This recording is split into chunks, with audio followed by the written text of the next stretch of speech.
Hi friends, today I'm going to read you a story from the Geronimo Stilton series named A Christmas Tale. A Christmas Tale is a very popular children's book authored by Elisabetta Dami under the pen name Geronimo Stilton and has its story revolving around a little mouse who resides in the new mouse city in Mouse Island. Let's start. It was a cold December morning. How cold was it, you ask? It was so cold that the cheese sandwich I had for breakfast turned into a cheese popsicle. I wrapped my favorite scarf around my neck. It's cheddar yellow. My favorite nephew, Benjamin, gave it to me. It always keeps my snout very warm. Then I stepped out of my mouse hole into the frozen air. I scampered down the street toward the center of town. I had just taken a few steps when it began to snow. Snowflakes swirled down from the sky. They landed on my whiskers like tiny white butterflies. I smiled. It was snowing on Christmas Eve. How perfect! As I walked past the shops, I began to hum that famous Christmas carol, Silent Mice. All of New Mouse City seemed to be in the Christmas spirit. Bright lights flickered in the store windows. Mice scurried by, their arms filled with presents. I gazed up at the star on top of Christmas tree when suddenly, wham! I crashed into a mouse crossing the street. He carried an enormous red box. He seemed to be in quite a rush. Slam! I slipped on the ice. I landed right on top of my poor tail. Ouch! I stood up, rubbing my tail. A look of surprise came across the mouse's face. Geronimo Stilton, is that you? I couldn't believe it. It was my old friend from school, Buddy Pawpaw. Buddy, what are you doing here? I asked. Shopping, of course, Buddy said. I want to impress my friends and relatives, so I'm buying all of the hottest gifts. Have you seen the new Cheese-O-Matic? It slices, dices, grates, grinds, chops, mashes, smashes, and then it washes itself when it's done. It costs a fortune, but it's worth it. Oh no, I haven't heard of it, I replied. Have you bought your gifts yet? Buddy asked. I bet you spent a lot of money, eh? I don't think how much money you spend on a gift is important, I said. It's the thought that counts. Buddy laughed and slapped me on the back. Oh, Geronimo, you were always a strange mouse, he said. Then he hurried away, calling out behind him, Merry Christmas, Happy New Year, season's greetings, Happy Holidays. Bye. I spent the morning walking in the snow and looking at the decorations all around New Mouse City. It was lunchtime when I got back home. All that walking had made me hungry. I chomped on a triple-decker cheese sandwich. I yawned. All that walking had made me tired too. But it was Christmas Eve, and I was expecting a house full of guests. I decided to take a nap so I would be well rested in the evening. First, I took a warm bath with blue cheese-scented bubbles. Then I put on my soft pajamas decorated with pepperoni pizza slices. Finally, I fed Honeyball, my little red fish. Have some crumbs of Christmas pie, my friend, I said. I snuggled into my comfy couch. Outside, the snow was really coming down. I felt warm and cozy. I turned on the TV. A loud commercial blared out. Bye, bye, bye. Hurry before it's too late. I clicked off the TV and turned on the radio instead. But it wasn't any better. A horrible jingle filled my ears. Shop, shop, shop. Shop until you drop. If you don't spend your money, your friends will look at you funny. I shut off the radio and picked up a magazine. But every page had an ad for a new product. Uncle Ratsy's whisker polish, Chester cheddar, soda pop, Resides, the hottest video game of the year. I closed the magazine. Then I closed my eyes and started to nap. But before I could fall asleep, the phone rang. This is Stilton, Geronimo Stilton, I answered. Mr. Stilton, I can tell you are a smart mouse, said the squeaky voice on the other end. That is why I know you will take me up on the special offer. For just $19.99, you can own your very own anti-cat alarm. But there aren't any cats in New Mouse City, I said. But what if there were? Then you'd be in big trouble without this alarm, wouldn't you? So you'd better buy it, Mr. Stilton. I couldn't take it anymore. Leave me alone, I cried. Then I slammed down the receiver. I snuggled back into the couch. Then I looked out the window at the falling snow. Even that was ruined. A plane flew across the sky. It dragged a sign behind it. Shop today at Squeaky Steve's.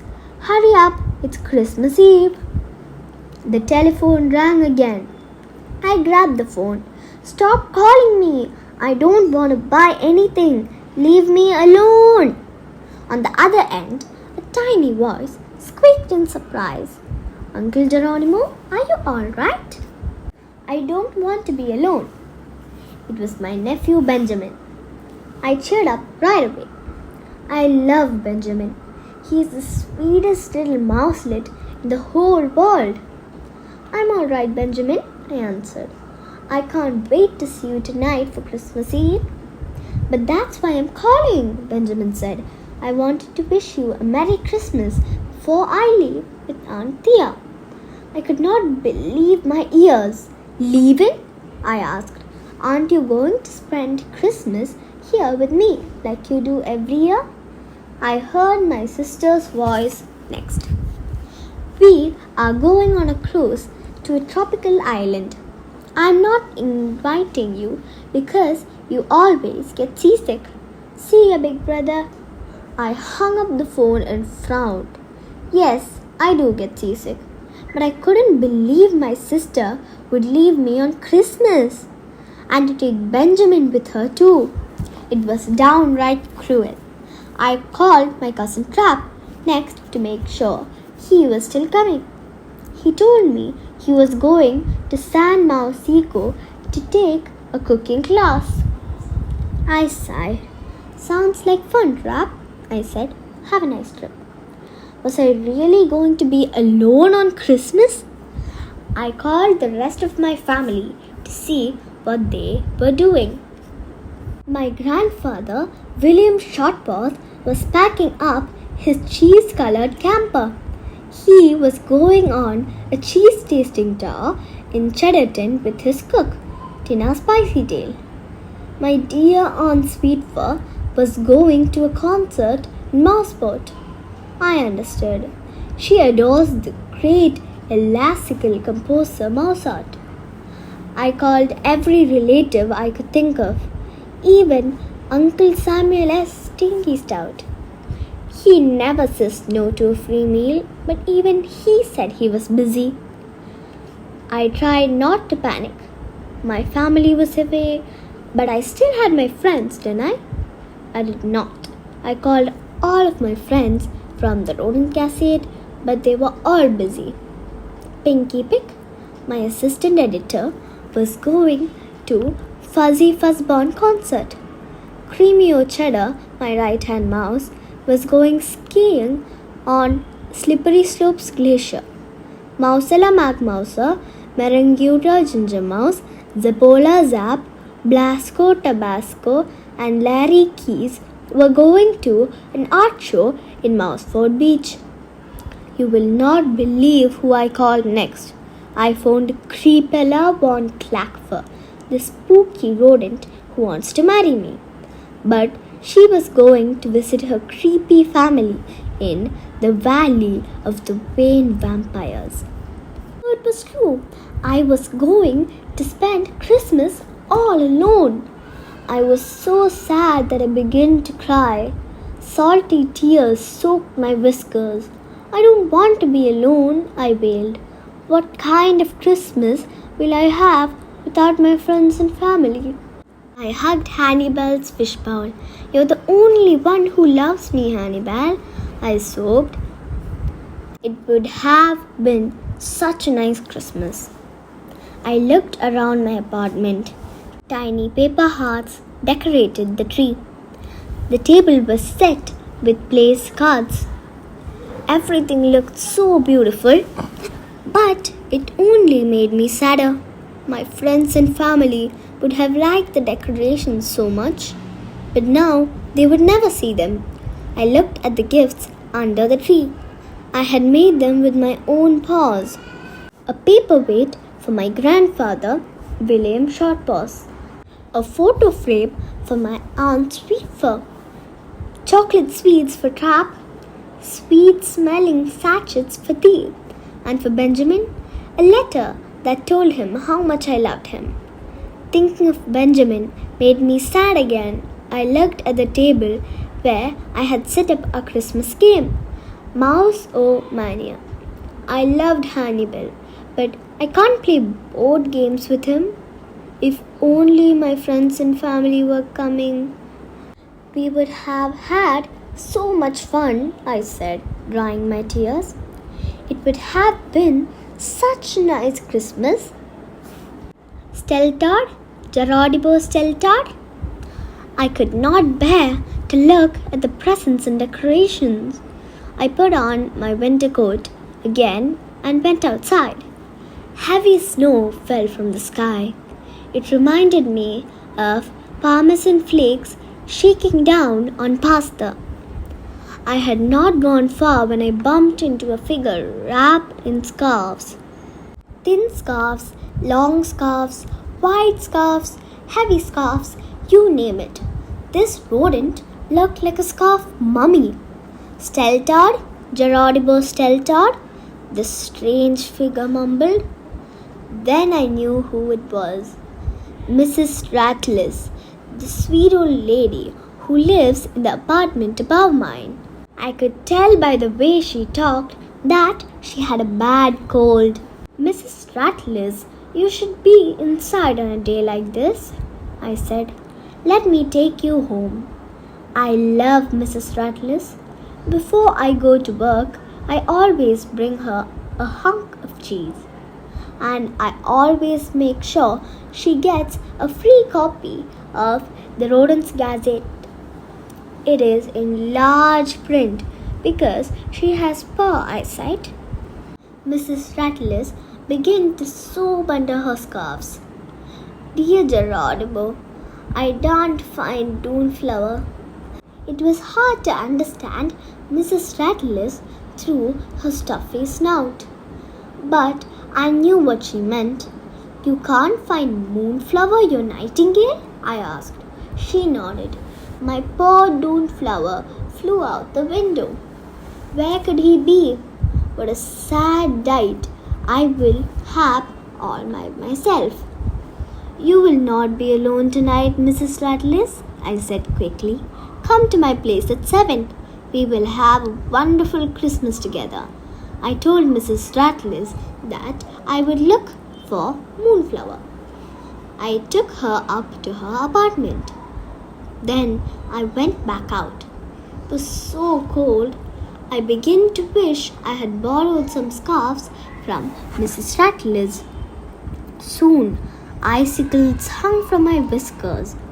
I hate when that happens, but I had made a promise to Mrs. Rattler's.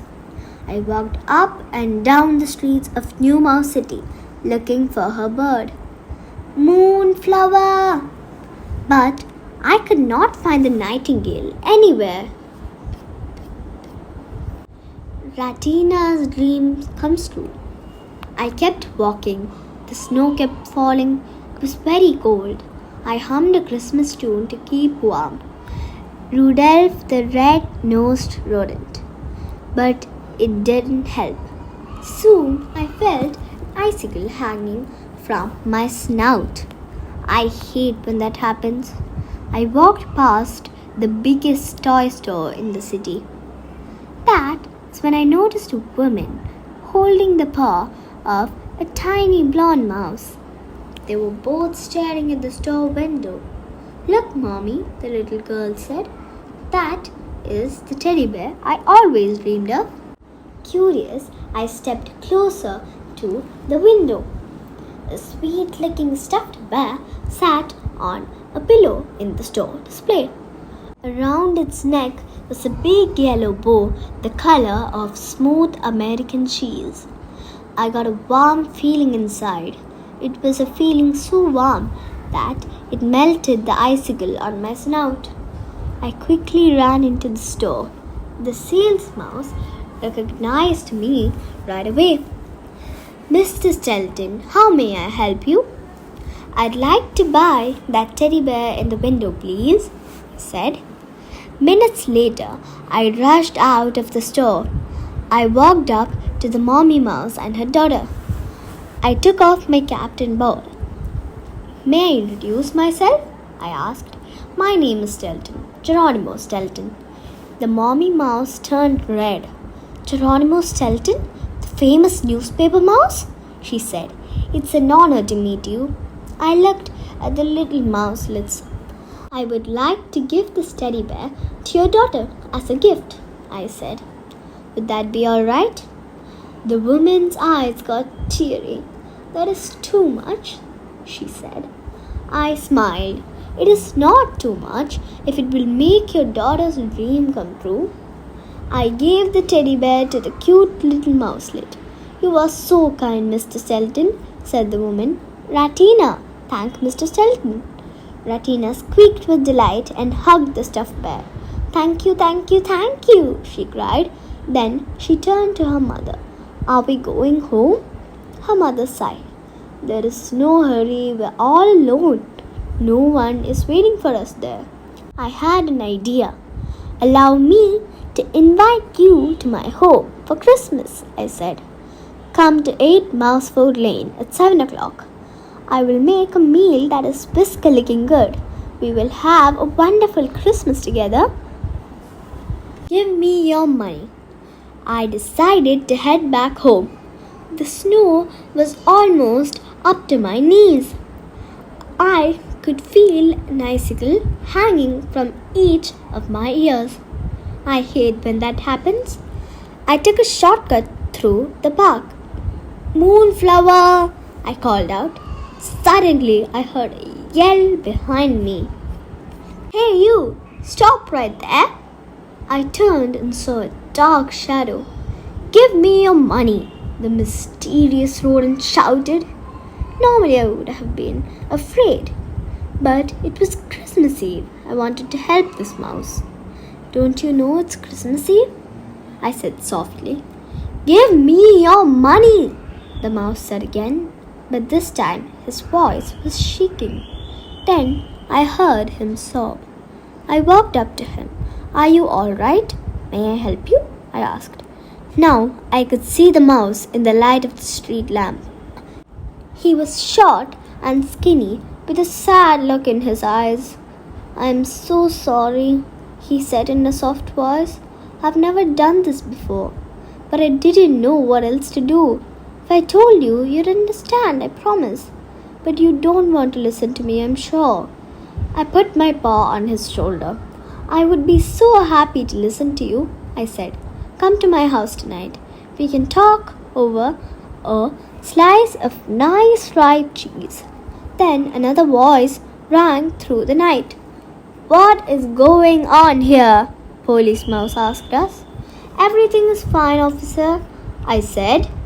The police mouse glanced at the skinny mouse by my side. He frowned. And who is this?" "He's a friend," I said. "We were about to go to my house for Christmas Eve supper." The police mouse sighed. "Lucky you," he said. "My shift is almost over, but I'm all alone tonight." "Then come with us," I said. "I'll see both of you at 7 o'clock at 8 Mouseford Lane. Ring the buzzer for Stilton. We will have a wonderful Christmas together." Every job is important. I decided to look in one more place for Moonflower. I headed to the harbor. It was very cold by the water. Soon I could feel an icicle hanging from the tip of my tail. I hate when that happens. "Moonflower," I called out. "Moonflower!" "Hey, mister," a small voice cried. It surprised me. I slipped on a fishbone. Splat!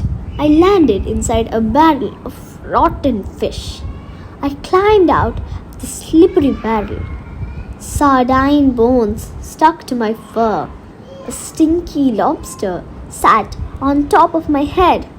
I brushed off the slimy mess. Then I saw a very tiny mouse standing in front of me. "Sir, can you help me?" he squeaked. "My name is Peck. I was looking for my daddy, but I got lost." I smiled. "Of course I'll help you. Where are your dad and mom?" "I don't have a mom anymore," the little mouse said. "Daddy works at a restaurant here at the harbor. He has a very important job." I took his little paw in mine. The harbor was lined with seafood restaurants. We checked them out one by one, but Speck did not see his father in any one of them. Then we came to a very expensive looking restaurant. The host walked up to us. My fur and coat were still dripping with fish guts. The host frowned and held his nose. "Who are you? What do you want?" he asked sharply. "My name is Stilton, Geronimo Stilton," I said. "This little mouse is lost. He is looking for his father. Does he work here?" The mouse nodded. "If you are Geronimo Stilton, then I am Santa Mouse," he said. "Stilton is a big cheese in this town. He is not a smelly sewer rat like you. Get out of here."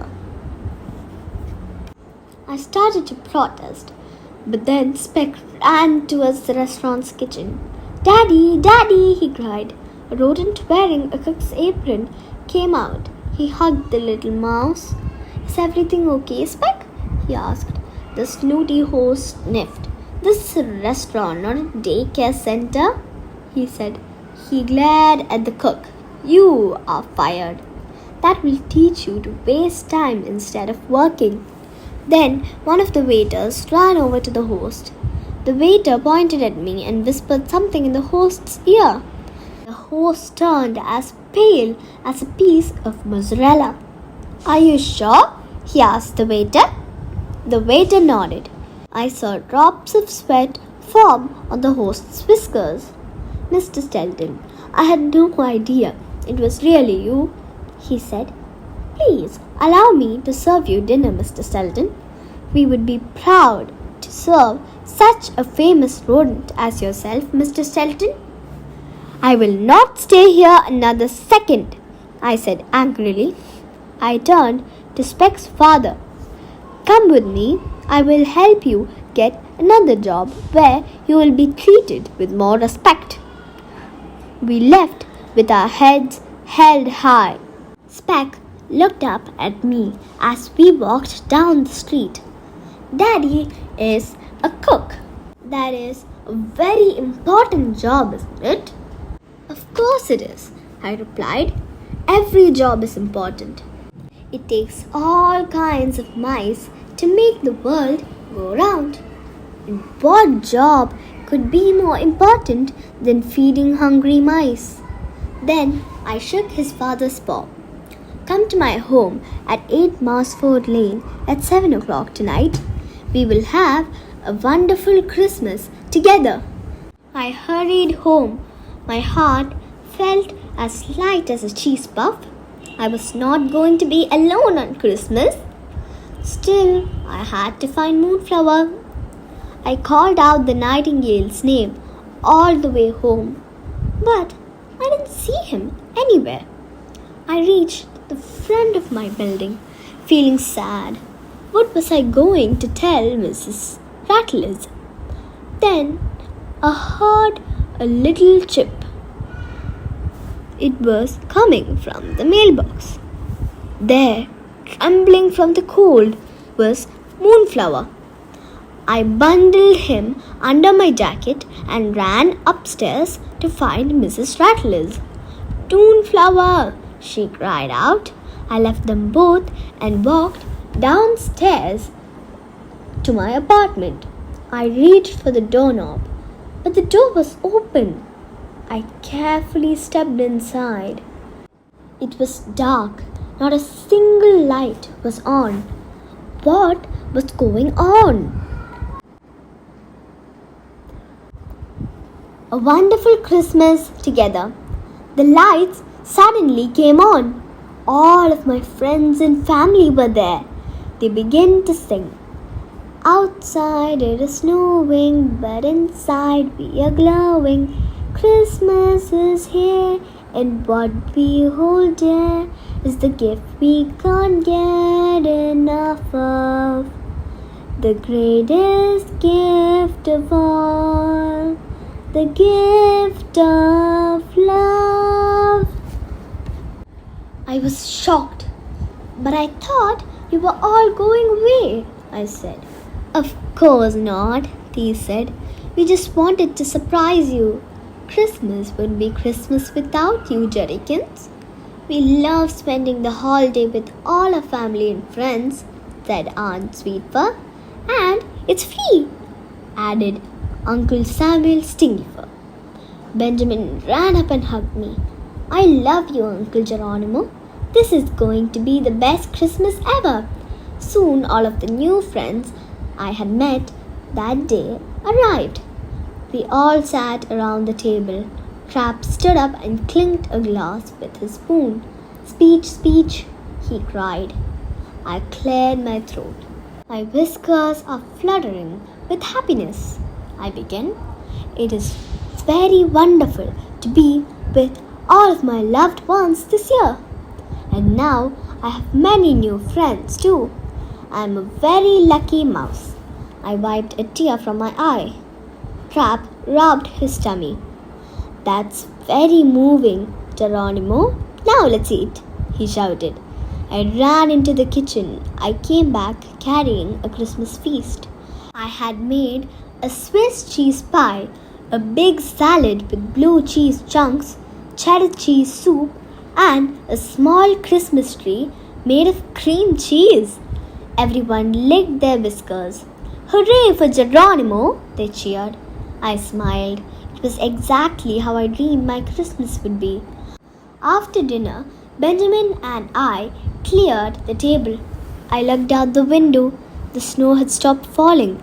The sky was clear. Against the black sky, I saw a very tiny, very bright star. It fell through the sky. Look, Benjamin, a falling star, I whispered. Let's make a wish. I held Benjamin's paw and we watched until the star disappeared. I don't know for sure what Benjamin wished for, but I bet he had the same wish as I did, to be able to spend many, many, many more Christmases like this one together. All we need is love. Dear mouse friends, how will you spend your Christmas? I hope you will spend it with someone who loves you. That is something I learned a long time ago. You can have all the cheese in the world, but if you don't have love in your life, the cheese will taste like moldy socks. Love makes everything better. Look around, there is love all around you. With your family, your friends, even your pets.